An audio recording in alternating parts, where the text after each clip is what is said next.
Early this morning, the dark sky turned bright orange as another storm lava fountaining episode began at Hawaii's Kilauea Volcano. About 2 hours into its onset, hundreds of tons of molten rock were erupting every second, reaching a continuous height of 1,000 feet or 305 meters.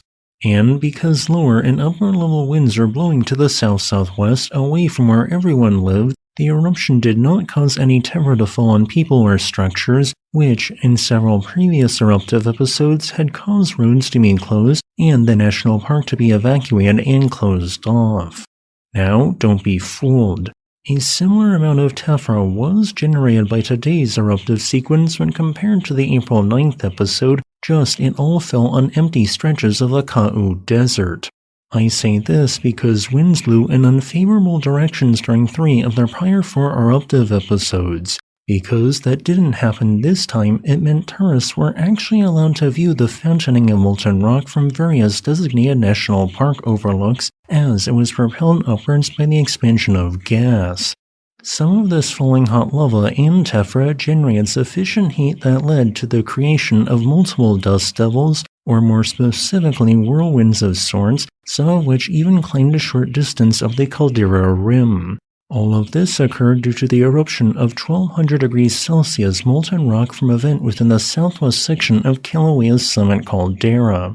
Basalt lava was erupted, which slowly flowed down into lower sections of the caldera floor segment that collapsed in 2018, continuing to further infill it.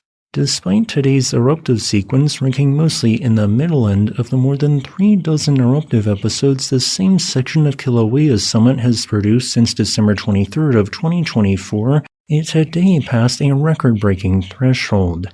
Now, since 45 distinct eruptive episodes have occurred, the series of intermittent lava fountaining activity has surpassed Kilauea's historical all-time record for the unique number of such episodes. Specifically because it surpassed the 44 eruptive episodes of sustained lava fountaining the Flank Pu'u'u'u vent produced from 1983 to 1986. So congratulations Kilauea, a new record. Yay!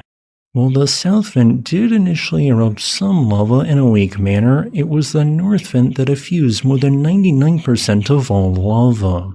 However, the south vent was still able to reduce quantities of hydrogen gas, which ignited and burned as an orange color due to sodium impurities, albeit intermittently. While precursor activity at Kilauea had begun on April 20th, it took until 1:34 a.m. on April 23rd for lava fusion to become continuous, marking the onset of the 45th eruptive episode. Lava fountain heights only took 15 minutes to reach 100 feet in height, and by 2:18 a.m. they achieved sustained heights of 500 feet. Peak lava fountain heights are reached at about 2:45 a.m. with 1,000-foot tall lava fountains, and after that, lava fountain heights slowly decreased. This continued until the eruptive episode ended at 10:01 a.m. local time. By looking at the repetition of Kilauea's 45 eruptive episodes so far, which have followed this pattern, we can estimate when Kilauea's 46th eruptive episode might occur, as there aren't yet any signs of the eruptive cycles being broken soon in my opinion. Using this information, I suggest that episode 46 of Kilauea's sustained tall lava fountaining will begin sometime between May 6, 2026 and May 26, 2026. As a final note, I would like to thank my new YouTube channel member XIIV369ZSZYZX for supporting my work.